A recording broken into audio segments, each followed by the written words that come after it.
شعیب نے خبر دی، ان سے زہری نے بیان کیا، انہوں نے کہا کہ مجھے ابو سلمہ بن عبد الرحمن نے خبر دی اور ان سے حضرت ابو ہریرہ رضی اللہ عنہ نے بیان کیا کہ میں نے رسول اللہ صلی اللہ علیہ وسلم سے سنا، آپ نے فرمایا کہ ایک چرواہا اپنی بکریاں چرا رہا تھا کہ بھیڑیا آ گیا اور ریوڑ سے ایک بکری اٹھا کر لے جانے لگا۔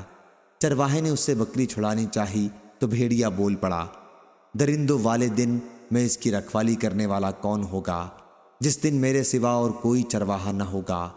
اسی طرح ایک شخص بیل کو اس پر سوار ہو کر لیے جا رہا تھا، بیل اس کی طرف متوجہ ہو کر کہنے لگا کہ میری پیدائش اس کے لیے نہیں ہوئی ہے، میں تو کھیتی باڑی کے کاموں کے لیے پیدا کیا گیا ہوں۔ وہ شخص بول پڑا، سبحان اللہ، جانور اور انسانوں کی طرح باتیں کرے۔ حضرت صلی اللہ علیہ وسلم نے فرمایا کہ میں ان واقعات پر ایمان لاتا ہوں، اور ابو بکر اور عمر بن خطاب رضی اللہ عنہ بھی۔ صحیح بخاری حدیث نمبر 3663۔